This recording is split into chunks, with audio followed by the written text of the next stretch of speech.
大熊猫。今天准备从吉隆坡坐大巴去云顶玩一天。在吉隆坡的中央车站有专门前往云顶的大巴。云顶其实离吉隆坡有50公里左右的距离，是一个非常知名的旅游胜地，几乎也是来马来西亚旅游必去的地方之一。如果是自由行的游客，在吉隆坡坐这个大巴非常的方便，只需要10几块钱人民币。如果旺季，最好提前1天去车站买票，1小时后到达了云顶的大巴站。到云顶游玩都要去山上，所以还要坐缆车或者坐汽车上去。不过山下也非常热闹，有很多的餐厅和购物中心。这边很冷啊，这海拔已经接近1000米，山上更冷。云顶其实叫做云顶高原。现在天儿不好啊，坐缆车啥都看不到。山上的海拔是1800米左右，所以山上很冷。山下除了有很多美食中心，还有一个奥特莱斯。喜欢逛商场的，下山后可以在这里顺便逛一逛。有些商品的价格还是比较便宜的。正值春节，这个购物中心广场有舞狮的表演，围观的游客还不少。感觉春节这里很多地方都有舞狮表演。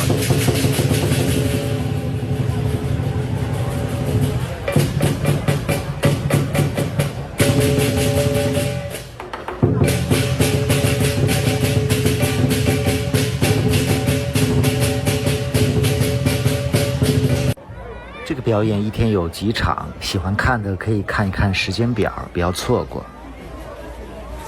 有很多卡通人物，财神爷，今年是兔年，很多人跟2个大木偶拍照。感觉浓雾小了些，准备坐缆车上山了。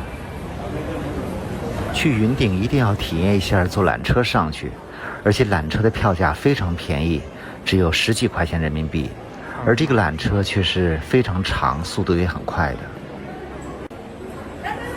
我是在车站买大巴票的时候，直接把缆车票一起买了，这样省得排队了。现在准备上缆车。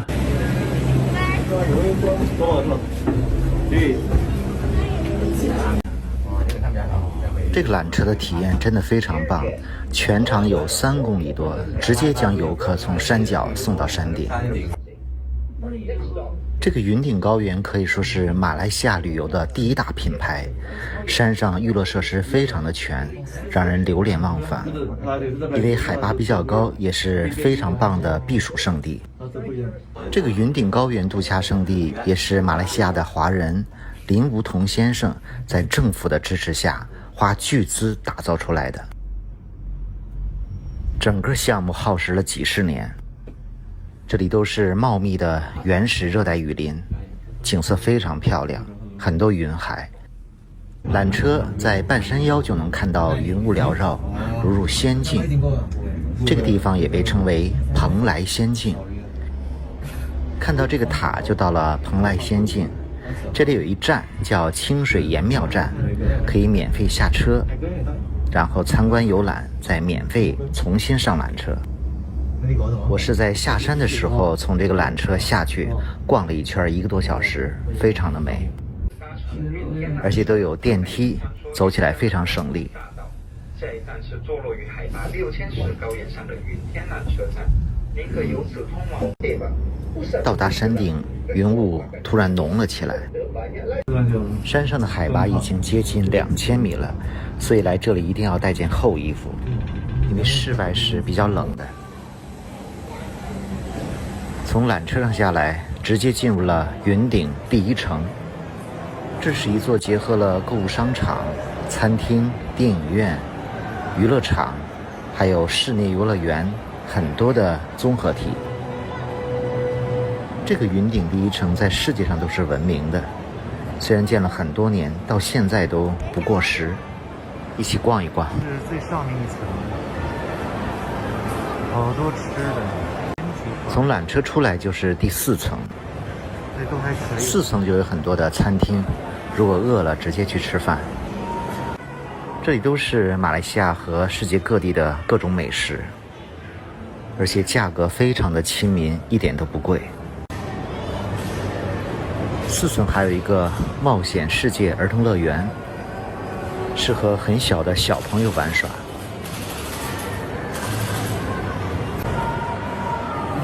从这4层望向1层的大厅，这里每天都是人头攒动，非常热闹。因为这里真的是度假的好地方，吃喝玩乐样样有，尤其是美食。坐电梯一层一层看一看。2层跟3层很多都是品牌店。高挑的大厅内有很多块巨大的屏幕，放着一些近期的演出预告和新年拜年的一些场景。云顶的云星剧场里，每年都有大牌艺人来这里演出。这是许冠杰的演出预告。现在所在的就是云顶第1城，这里也是游客主要停留的地方。这里面汇集了全球著名的景点，有美国的环球步道、法国的香榭里舍、意大利的威尼斯、英国的大笨钟。这些景点都在室内游乐园里和游乐项目融合在一起，感觉这里的室内游乐园比室外的游乐园人气要棒。可能里面待着比较舒服，也不热也不冷。前面还有一块巨大的天幕。这里的游乐项目不光是适合小孩，成人也非常喜欢。有很多项目非常刺激。这个是飞旋陀螺。这个室内游乐场是完全免费开放的，只有玩项目才去单独买票。所以不喜欢玩这些项目的，在这里逛一逛是不用花钱的。这个是室内游乐场里比较惊险刺激的项目，叫天旋地转。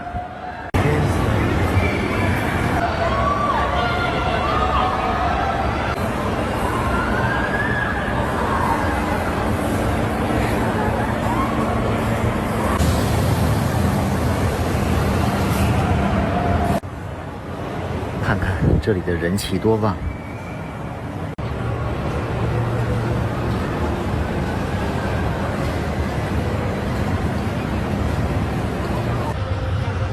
这个是云顶第1城内时代广场舞台上方的灯光表演，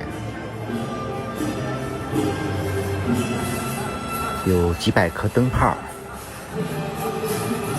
随着音乐上下纷飞，组成了不同的图案。现在变成了一个福字。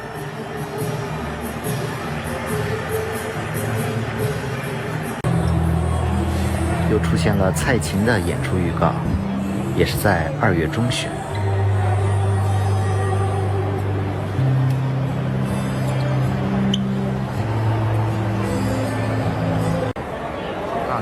云顶第1城里还有一个很大的酒店，第1大酒店。这里曾是世界最大的酒店，光房间有7000多间。当然，现在云顶高原上也有好几家酒店，都可以选择。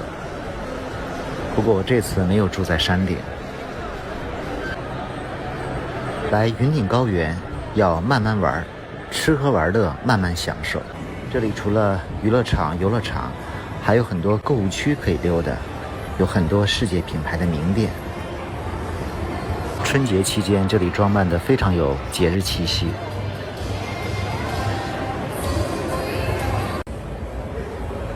走累了，逛乏了，找个地方歇一歇。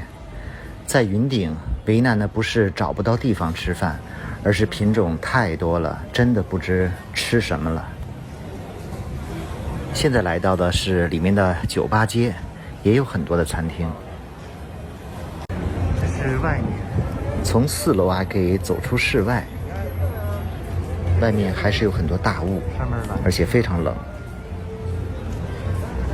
可以看到缆车、酒店的外观。应该是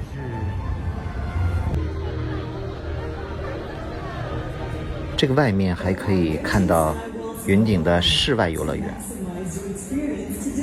这个室外的游乐园是需要单独买票进入的。感觉这个户外的游乐场没什么人气，好像正在做一些新的建设。看看这山上的大雾。在云顶第一层还有个顶层的观光露台，不过天气实在是不好，什么都看不清楚。真的是云顶高原。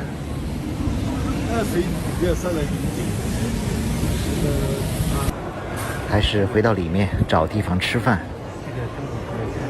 云顶高原上人气最旺的地方就是餐厅，很多当地的人都是开车直接上来找个地方吃饭。这里的餐厅不但美味，而且价格非常的划算，既可以合家欢一起吃一顿丰富的大餐，对于自由行的游客来说，选择也是非常的多。这是酒吧街旁边的4层的马来西亚美食街，进来就闻到香气扑鼻，真香啊！有什么美食啊？这里云集了马来西亚各地的小吃精华，所以这个美食街也吸引了很多的游客到来。这里几乎任何时间吃饭的人都很多，不少都是华人改良出来的美食美味。马来西亚真的是一个美食王国，其实来马来西亚进行一场美食之旅都非常值得。这些20-30元的小吃真的太好吃了，像这瓦煲鱼头、海南鸡饭，还有肉骨茶，闻着就香。我也是在这里边吃美食边给大家进行了一场3小时的实况直播。不过逛了一天有点累了，6点钟准备坐缆车下山。这也是我坐缆车直播的画面，有一些热心的粉丝网友帮我录屏传给我的。看外面的热带雨林，云雾缭绕的，确实像仙境。正好我上山的时候没有在清水岩庙下车，下山的时候正好在这里停留一下。好吧，这站我要下。这一站清水岩庙站还是值得下来逛一逛，确实空气非常好。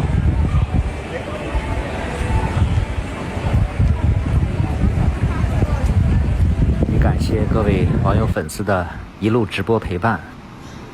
最后我顺利的提前坐上了大巴，回到了吉隆坡。下场的直播将在27号下午在槟城，敬请关注。这是中央车站的2层。今天准备坐火车去马来西亚的槟城，来到了中央车站坐火车。我怕当天买不到火车票，提前1天买的。这是2层。找一找候车室。提前1小时就到了车站，先吃一个早中饭。火车是11点10分发车。长油条。看到了油条，又追加了1根。吃完饭来到了候车厅。这应该是给地了。休息。火车售票、候车都在2楼。现在候车没去槟城。坐火车去槟城，要在北海站下车。这次选择坐火车去槟城，主要是考虑比较方便、舒服。从价格来说，其实和坐飞机差不多，都是100多人民币。这趟火车是快速列车，非常准时。现在准备上火车了。这个火车票是82马币，大概人民币130吧。现在出发，前往槟城。槟城实际上是槟城州，并不是一个城市，是马来西亚13个州之一。州首府是乔治市，我这次主要就是去的乔治市。是个港口城市，一个老城。这是马来西亚的铁路图。从吉隆坡中央车站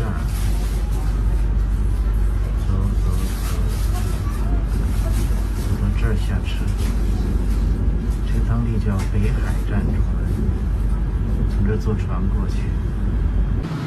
火车开了4个小时，到达了北海站。这个北海站就设在码头，所以出了站就可以到码头。沿着坐船的小路标往前走5分钟，就可以到达码头坐船的地方。都是这样无障碍的快速通道，所以不用担心自己的行李比较重。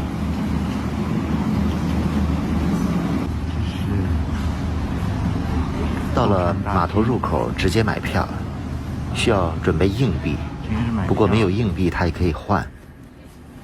这个船票非常的便宜，只有1块多，自助扫码进入码头。这个码头就是往来于槟城的北海和乔治市之间的一个交通码头。这个船次非常的频繁，现在开始上船。就是这样的快船，都可以看到对面的岛，这个距离也就3公里。去这个岛其实除了坐火车、飞机，坐大巴也非常方便，直接到小岛，因为有大桥。而且从吉隆坡坐大巴到这个地方特别便宜，相比火车也不用坐船了，就是时间比火车长一点儿。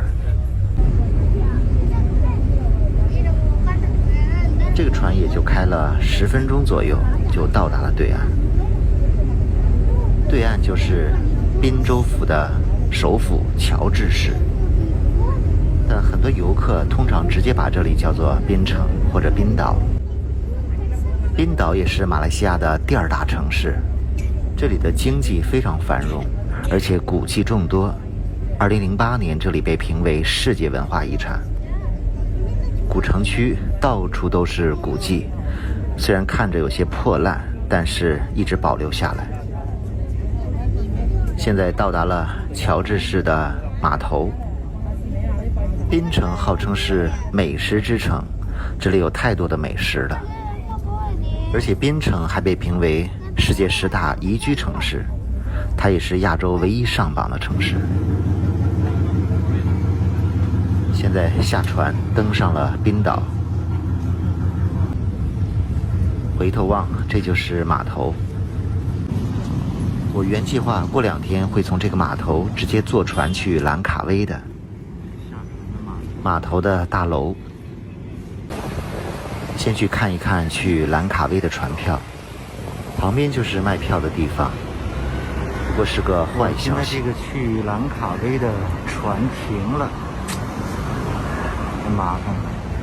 本来从槟岛到兰卡威坐这里的快船是最方便的，又便宜又快捷，但已经停航很久了，现在还没有开放，所以还要改变计划。网约车。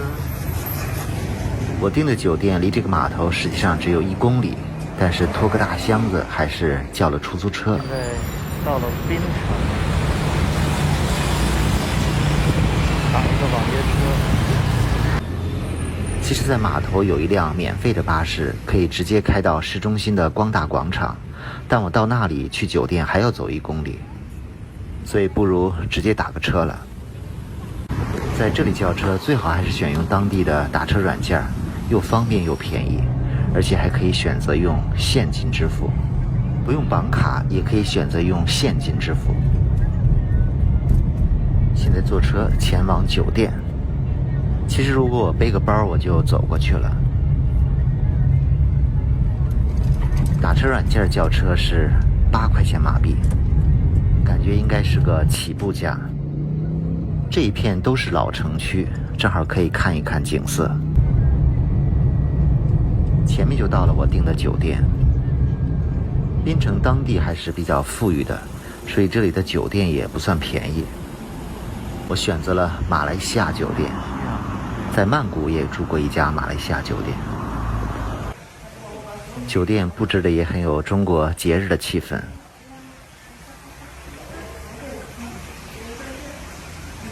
整间就是一个标间儿，空间还算比较大。是个标间儿。猜一猜房间多少钱？窗外可以看到的风景。这房间290，我是在国内网站订的，290人民币。现在下午4点多了，有点饿了，准备出去先吃点东西。我住的地方也都算是老城区，所以去老城区转都不用打车，溜达就可以。有白色建筑。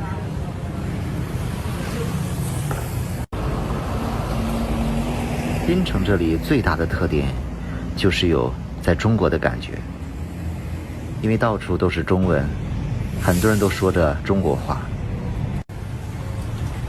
因为这里的华人比例是非常高的，中国人来这里的历史也非常久远。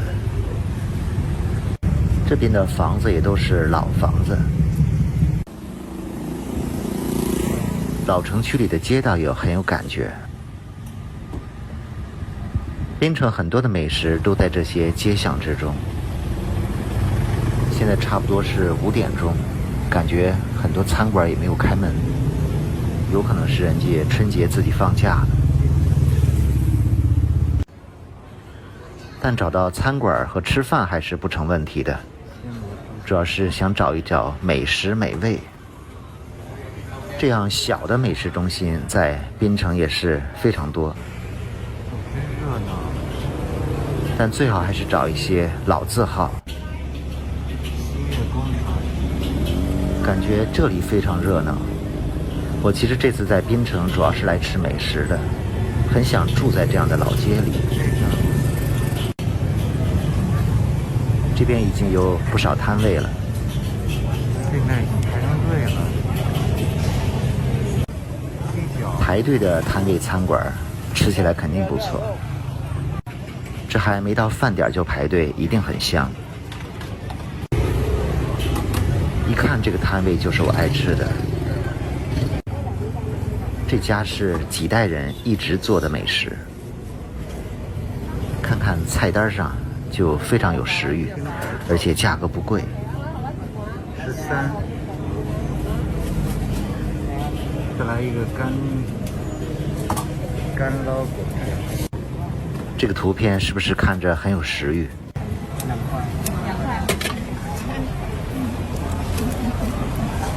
幸好排队的人不是特别多，闻着是真香。这个就是给我的了。19块，我要了2份，19。我能坐那里头吃吗？我要不要？闻着就香哎，这一大份儿，我这一个小吃就饱了。有些人可能觉得颜色比较重，但并不是很咸。这是来槟城吃的第1顿餐，我真是饿了。就坐在街头吃了。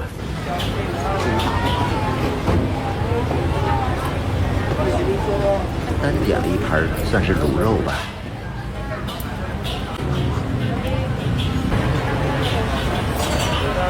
这个还有摆摊的基本都是华人后代，几代人，都是传承了几十年上百年。这里的美食都是几代传人传承下来的，而且价格也比较便宜。鱼干特别好吃。我在27号下午也会做一场直播，介绍一下槟城的文化和美食。再来碗糖水，这糖水里有好多东西。最后再来上旁边这家的祖传的糖水，有4、5种，这碗也是1块5，都是他们祖传的配料。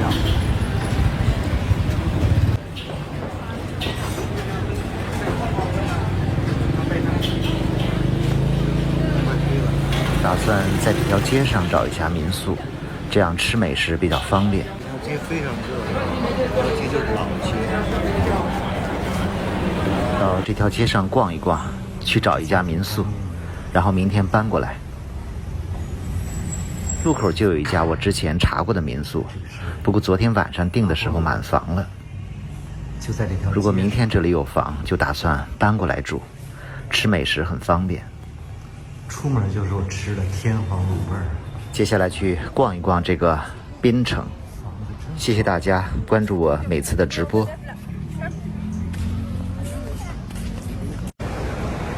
这里是吉隆坡的双子塔，亮灯了。晚上过来逛一逛双子座的夜景。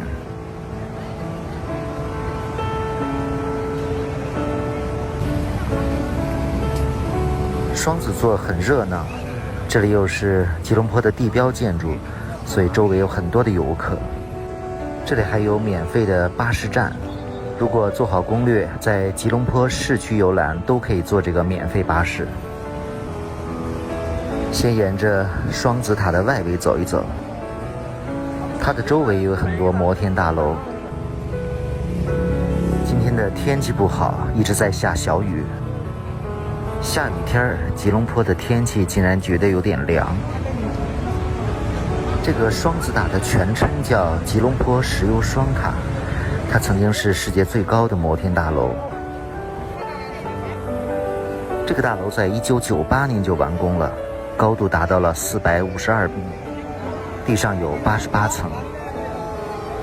不过现在有很多高楼都超过了它，包括中国有很多的高楼也超过了它。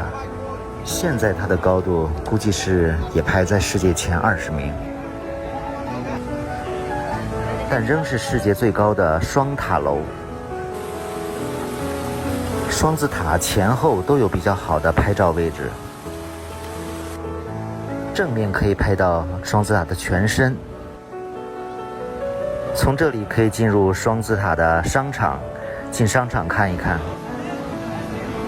双子塔下面的5层都是商场，左右两边的双塔，一个是马来西亚的石油公司办公用，另一座是出租的写字楼。这2个楼平时不对外开放，不过还是可以买票参观的，可以到41层的空中走廊，还有80多层的观景台。参观的门票大概是100多块钱。现在正是中国的春节假期，商场里有很多的节日气氛，尤其是地下1层，有很多中国传统的建筑展示。这个商场还是挺漂亮的，也有很多的世界名牌，也有很多的平价商品。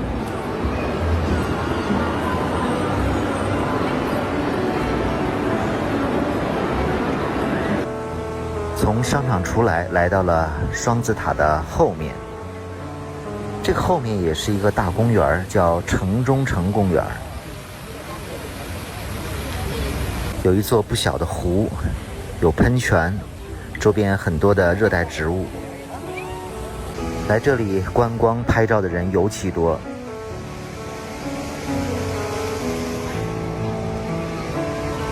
每天晚上这里有很多场次的喷泉表演。看看这个双子塔，都穿破了云雾。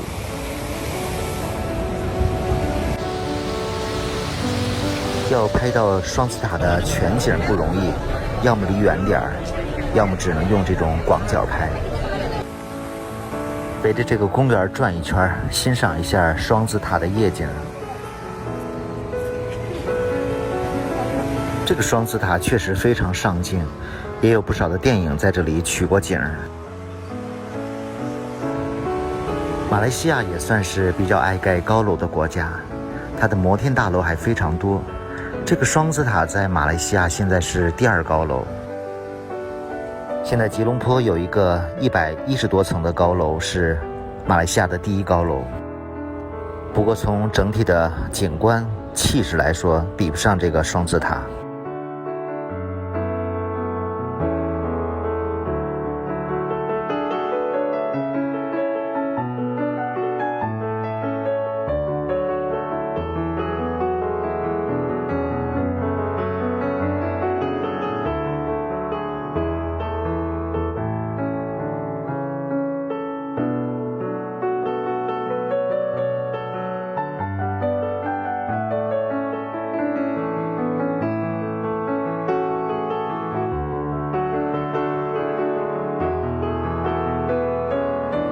记得我第一次来马来西亚的时候，这个双子塔刚刚建成，气势非常的恢宏。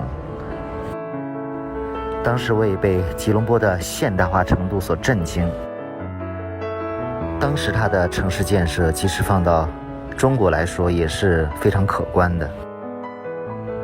不过20多年过去了，中国的发展日新月异，很多城市的高楼都超过了它。相反，感觉吉隆坡这些年发展的速度没有以前快。10多年前，中国的人均 GDP 也才只有马来西亚的1半，现在都超过了马来西亚。不过这个双子塔毕竟曾经是世界最高的摩天大楼，也是20世纪最高的摩天大楼。这个记录还是被牢牢记下了。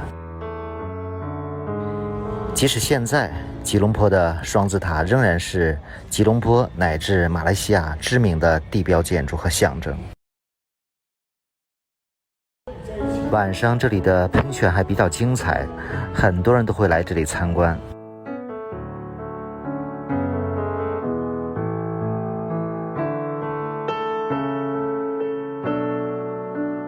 这个双子塔的夜景和晚上的喷泉表演，我前天的时候也给大家直播了一场，很多粉丝和网友也观看了这场直播。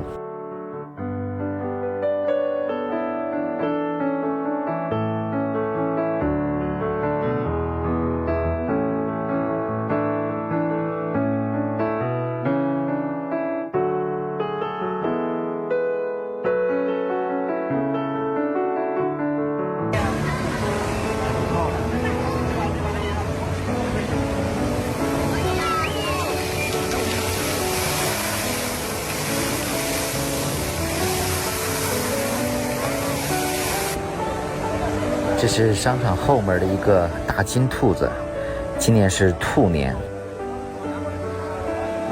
马来西亚的春节气氛还是比较浓的。现在去商场里面吃个晚餐，商场布置得红红火火的，特别有节日气氛。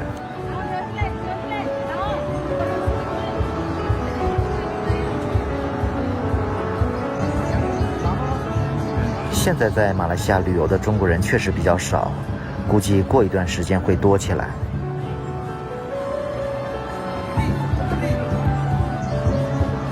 这是商场的地下1层，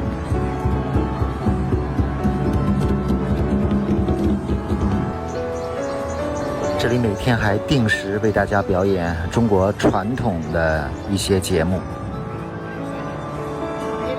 到处都是恭喜发财的标志。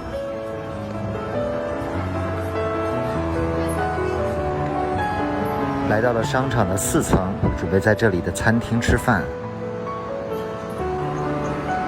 从4楼往商场的中庭看，很喜欢这家小槟城美食馆，非常的物美价廉。是这个。不过吃饭的时间总是要排队。槟城美食馆，真是饿了。这里的美食种类非常多，都不贵，都是人民币20多。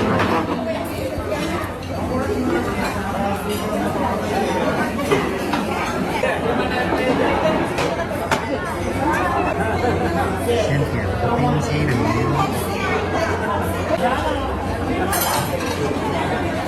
这是今天的晚餐。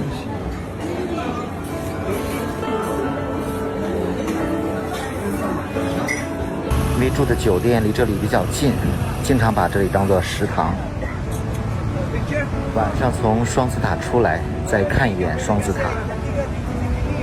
我最近2周都在马来西亚旅游，会经常的为大家直播一些马来西亚的美景美食，请注意留意我的每天动态。